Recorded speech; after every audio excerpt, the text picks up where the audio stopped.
We still have some stuff to go through to bring the three compressions together and balance them. Let's get started.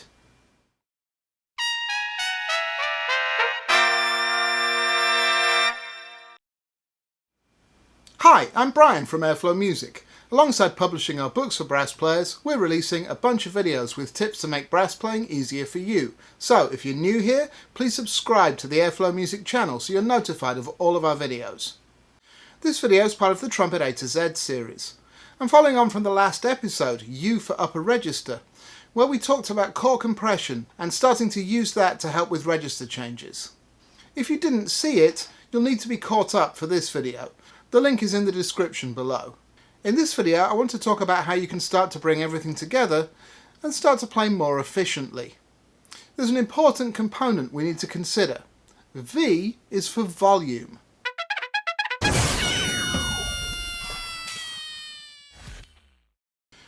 In the last couple of videos, and even earlier in the series, I've talked about the fact that we often learn to play the trumpet in a way that's contrary to how the physics of the instrument works. If you saw T for 3, I got into this in some detail. In particular, the notion of blowing harder to play higher becomes pretty ingrained. And that not only leads to overblowing and the problems it causes, but also makes it pretty confusing to properly conceptualize the relationship between air volume and air speed. To recap, I've already talked about the fact that to play two notes an octave apart at the same volume, the higher note requires half the quantity of air, but it needs to be moving twice as fast. Again, to say it even more confusingly, for the same acoustic volume or loudness, that's half the volume of air at double the air speed. I'm sure you can see the problem. If more air equals a louder note, but the instrument requires less air the higher you go, then blowing harder is going to make this way more effort than it needs to be. When I start talking about this, usually a couple of counter-arguments come up. A common one is the suggestion to use aperture control to increase the airspeed. That's all well and good, but where does the rest of the air go? You need to consider the resistance of the instrument itself. Only so much air can fit through that small hole in the mouthpiece. I've been talking about that since the very first episode of this series, A for air. Instead, that excess air backs up on you and you're left with all the deleterious effects of overblowing, which we've talked about over and over again. The further counter-argument follows. Surely I can just get a larger mouthpiece throat and a larger bore horn. While that may help somewhat, it also creates other problems. Even if you can move a larger quantity of air, that then makes it more difficult to play longer phrases since you have to breathe more often. It also makes it more effort overall since you're actively blowing the air rather than just releasing and regulating it. That extra energy use will decrease your ability to play for long periods. The thing is that when we start discussing technical matters like this, it's very easy to lose sight of the fact that playing trumpet is not the end goal here. Making music is. I'm as guilty as anyone for not focusing more on that, particularly in these videos, but it's really important to remember. The main reason I personally like to lean on the core as much as possible in my balance of the three compressions is that it makes it much easier to leave my lips free to respond to the airstream. That means that I sound better. If I combine that with good musical decisions about how I play what I'm playing, I have a good chance to sound like a musician. Let's consider playing dynamics on a single note. If we move more air, then we get a louder note. If we move less air, then it's softer. Ideally, that means we're allowing the aperture to adapt to changes in air volume. More air equals louder note equals bigger aperture, and vice versa. To do the same on a different note, we repeat the process with a different airspeed, or level of compression. If the new note is higher, then the speed or compression will be increased, and the required quantity of air will be smaller, which means that the range of air quantities from soft to loud will be different and smaller too.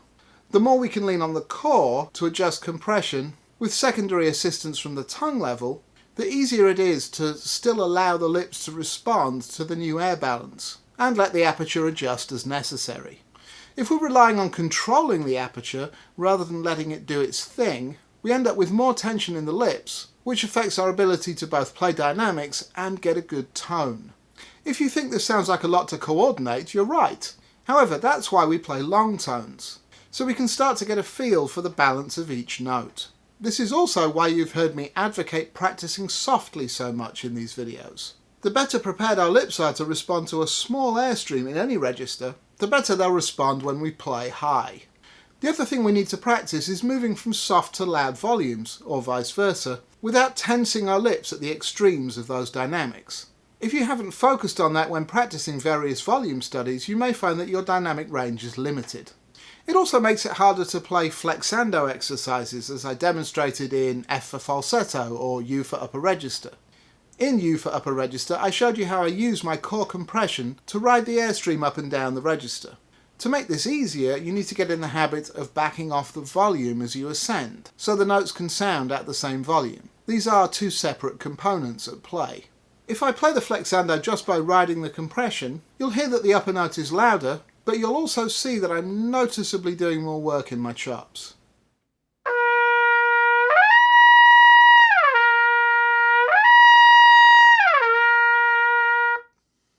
Effectively, the volume I need to play is like this.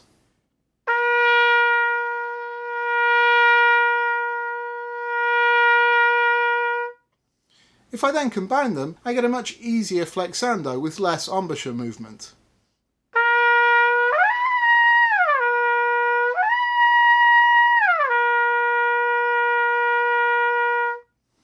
All in all, getting your volume under control and getting a feel for the way that airspeed and volume are separated but can work together is the secret to playing efficiently in any register. I hope you found this video helpful. If you have any questions or any other feedback about it, please comment below. Otherwise, please hit that like button, subscribe to the Airflow Music channel and share this video with your friends on Facebook and Twitter. I'll be back on Monday with another exercise of the week, and again next Friday with more Trumpet A-Z. In the meantime, please visit airflowmusic.com and check out the various books, exercises and other merchandise we have on offer. All sales directly support making these videos.